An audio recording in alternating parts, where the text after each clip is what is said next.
Good afternoon. Just arrived home. I've landed in the driveway. It's now 25 to 5. Been a massive day. I'm just popping in to say good afternoon, good evening, and in case I don't see you later on, good night. Yeah, look, popping in back to say, that it has been a really, really long day, way too long for me in town today. Lots of events have happened. Shit's just gone sideways, left, right and centre.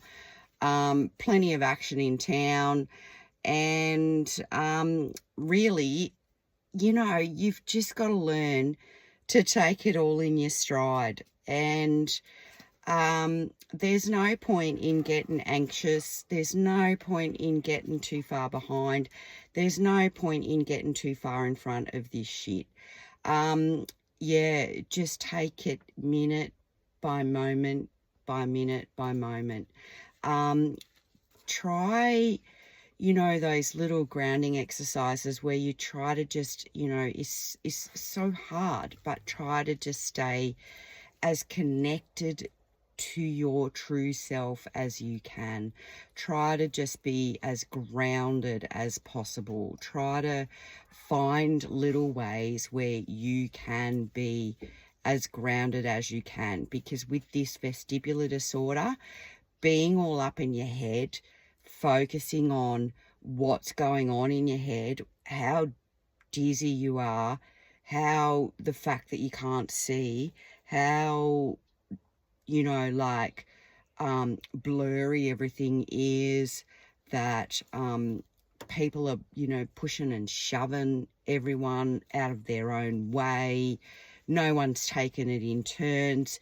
It's just fucking dog eat dog out there. There's, as I said, like everyone, where's all our manners gone? Where's everybody? Have they just flushed them down the dunny? Talk about dog eat dog. Like, it is, where have we gone wrong? Like, I ask myself this, and we just all need to come back to that space where we are, if we're doing the right thing ourselves, inside of ourselves, for ourselves, we're demonstrating to our, other people that we're doing the right thing. We demonstrate to our children that we're doing the right thing. We're leading by those values, then, you're one step in front. But, with this vestibular disorder, it's very, very easy to become, disorientated and unseated so quickly. So, today I went to the chemist. I got my prescriptions filled, $155 later. No assistance from anybody or anything. It is what it is. I pay the bill, for my supply of prescription medicine. And I asked the pharmacist today, I said, I would like to have a shingles vaccine, please. And also I want a pneumonia vaccine this year rather than COVID vaccines and flu vaccines, just because that I was talking to my girlfriend who's a nurse, and she was like, I think that you could probably do well if you had a shingles booster and also a pneumonia vaccine, which would probably be really good for you to have, given that, you're a really bad migraine sufferer, and that, you probably could do with a, booster for, which is the shingles zoster vaccine.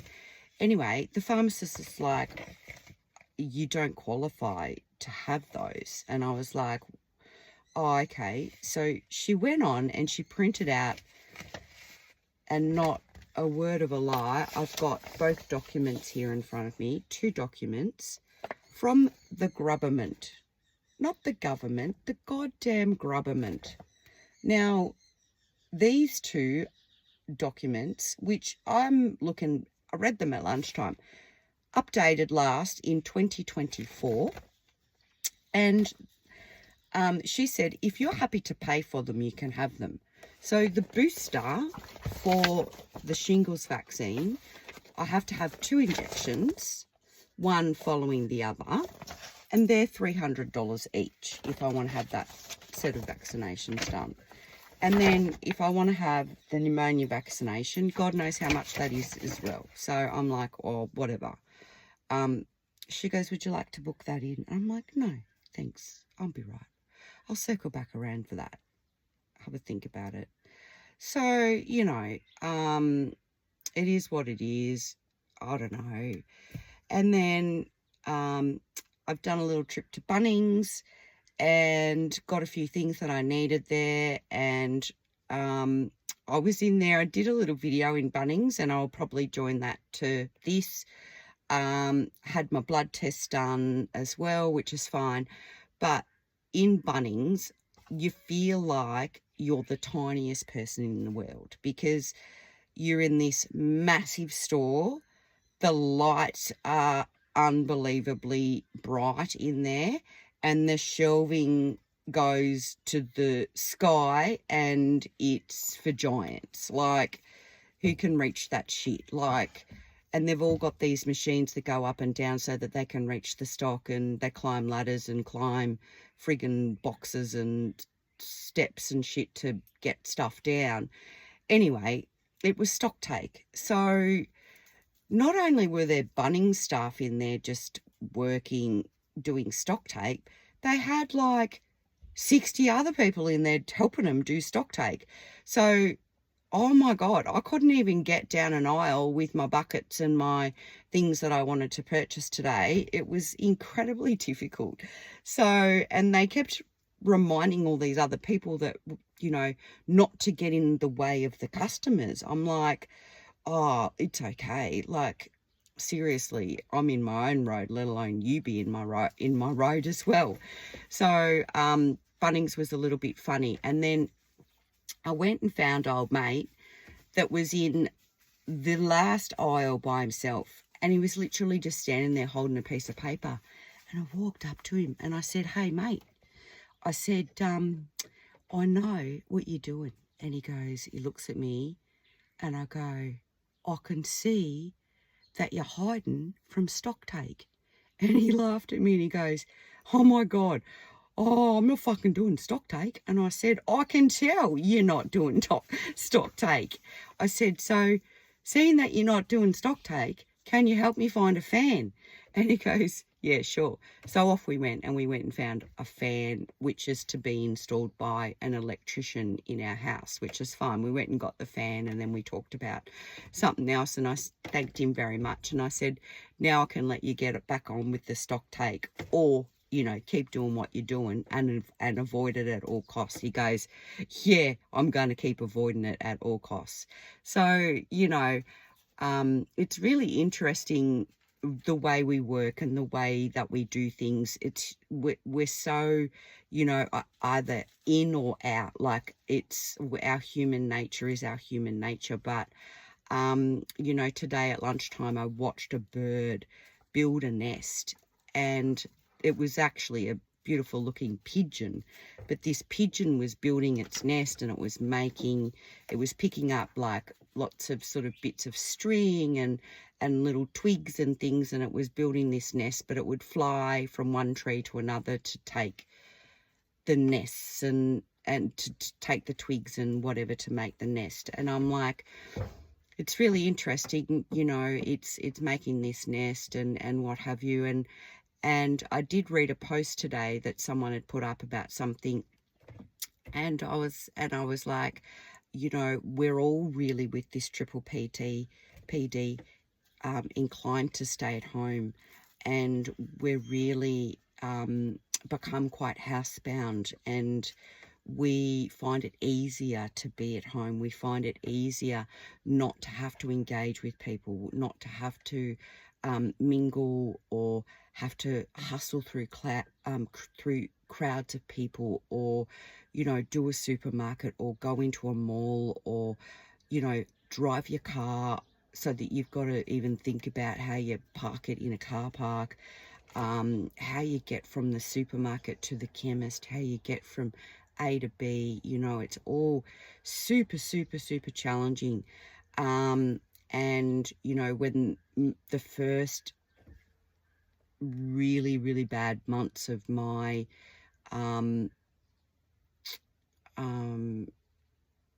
Pppd was playing out, I really didn't drive my car for like 4 months or so.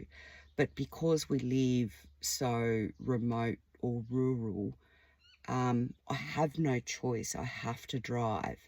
And so if I don't drive, then I can't live where I live. So, you know, there's no other way for me to be independent. So, this is my life. I live where I live and I have to drive. So, and, you know, I do drive quite well, and I drive, and I, you know, have learnt to adapt to that, but that's only because it's a part of a survival mode for me. But we can make ourselves very, very comfortable at home, and we can not push ourselves to get out there or to do whatever it is that, you know, even our partners want us to do, you know, to be part of our family circle or our group, or you know, what have you. And I know it's so incredibly hard to live with and so extremely difficult, but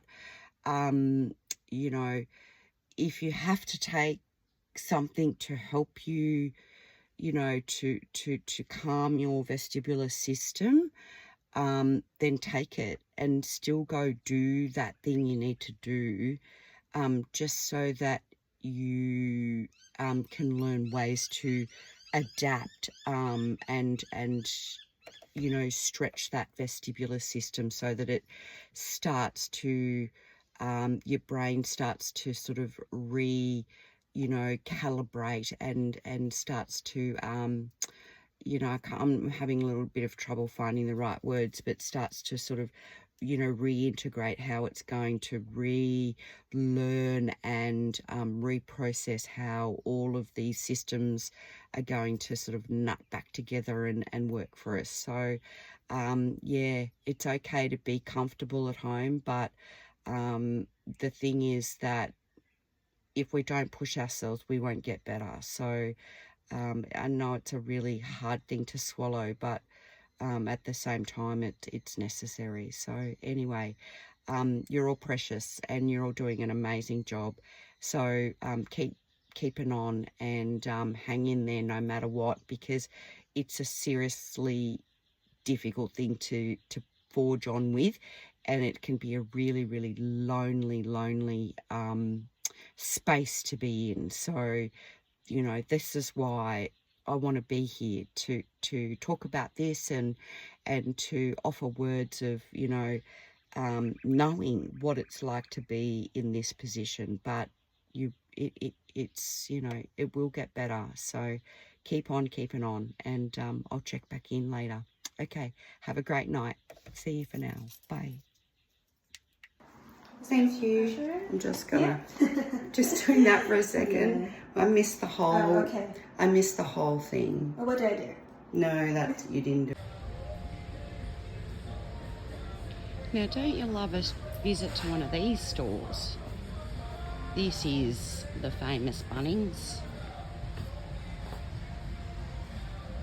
Bright lights, wide aisles. Me, just picked up my famous another set of gardening gloves.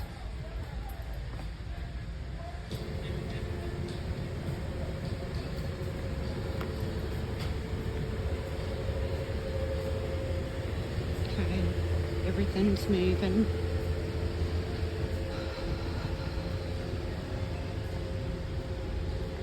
Wobbly on the feet.